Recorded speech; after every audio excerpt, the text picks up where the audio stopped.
is a chapter or a section of a chapter called Planetary Archetypes from Cosmos and Psyche by Richard Tarnas. The astrological thesis, as developed within the Platonic Jungian lineage, holds that these complex, multidimensional archetypes governing the forms of human experience are intelligibly connected with the planets and their movements in the heavens. This association is observable in a constant coincidence between specific planetary alignments and specific archetypally patterned phenomenon in human affairs. It is important for what follows that we understand the nature of this correspondence between planets and archetypes. It does not appear to be accurate to say that astrologers have in essence arbitrarily used the mythological stories of the ancients about the gods Jupiter, Saturn, Venus, Mars, Mercury, and the rest to project symbolic meaning onto the planets, which are in actuality merely neutral bodies without intrinsic significance. Rather, a considerable body of evidence suggests that the movements of the planets named Jupiter, Saturn, Venus, Mars, and Mercury tend to coincide with the patterns of human experience that closely resemble the character of those planets' mythical counterparts. That is, the astrologer's insight, perhaps intuitive and divinatory in its ancient origins, appears to be fundamentally an empirical one. This empiricism is given context and meaning by a mythic archetypal perspective, a perspective that the planetary correlations seem to support and illustrate with remarkable consistency. The nature of these correlations presents to the astrological researcher what appears to be an orchestrated synthesis combining the precision of mathematical astronomy with the psychological complexity of the archetypal imagination, a synthesis whose sources seemingly exist a priori within the fabric of the universe. Here is where the distinction between ancient philosophical or Platonic and the modern psychological or earlier Jungian conceptions of archetypes becomes especially relevant.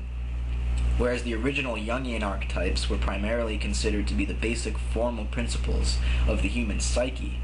the original Platonic archetypes were regarded as the essential principles of reality itself, rooted in the very nature of the cosmos. What separated these two views was the long development of Western thought that gradually differentiated a meaning-giving human subject from a neutral, objective world, thereby locating the source of any universal principles of meaning exclusively within the human psyche. Integrating these two views, much as Jung began to do in his final years under the influence of synchronicities, contemporary astrology suggests that archetypes possess a reality that is both objective and subjective, one that informs both the outer cosmos and the inner human psyche,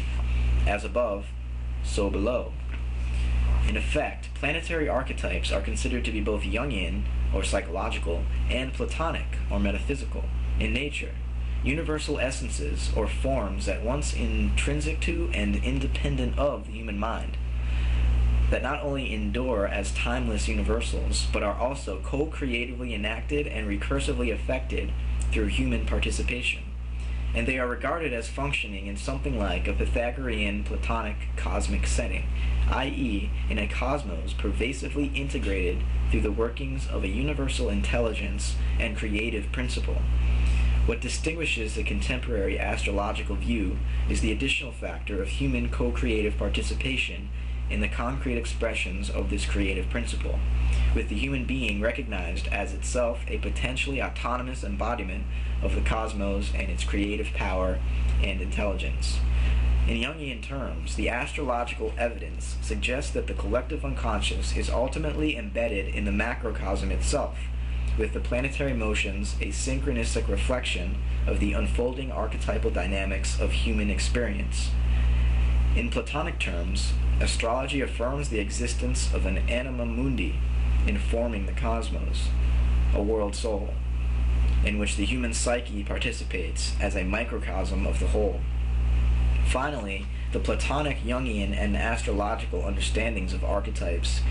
are all complexly linked, both historically and conceptually, to the archetypal structures, narratives, and figures of ancient myth. Thus, Campbell's famous dictum, Joseph Campbell, "It would not be too much to say that myth is the secret opening through which the inexhaustible energies of the cosmos pour into human cultural manifestation." So also Jung, who said, I hold Karenai to be absolutely right when he says that in the symbol the world itself is speaking. For conceptual clarity, then, when we consider the meaning and character of each planetary archetype in the following chapters, it will be useful to understand these principles in three different senses. In the Homeric sense, as a primordial deity and mythic figure, in the Platonic sense, as a cosmic and metaphysical principle, and in the Jungian sense, as a psychological principle, with its Kantian and Freudian background, with all of these associated with a specific planet. For example, the archetype of Venus can be approached on the Homeric level as the Greek mythic figure of Aphrodite, the goddess of beauty and love, the Mesopotamian Ishtar, the Roman Venus. On the Platonic level, Venus can be understood in terms of the metaphysical principle of Eros and the beautiful, and on the Jungian level, Venus can be viewed as the psychological tendency to perceive, desire, create, or in some other way experience beauty and love, to attract and be attracted, to seek harmony in aesthetic or sensuous pleasure, to engage in artistic activity and in romantic and social relations. These different levels or senses are distinguished here only to suggest the inherent complexity of archetypes, which must be formulated not as literal, concretely definable entities, but rather as dynamic potentialities and essences of meaning that cannot be localized or restricted to a specific dimension. Finally, alongside the essential multidimensionality of archetypes, is their equally essential multivalence. The Saturn archetype can express itself as judgment, but also as old age, as tradition, but also as oppression, as time, but also as mortality, as depression, but also as discipline, as gravity in the sense of heaviness and weight, but also as gravity in the sense of seriousness and dignity. Thus, Jung says,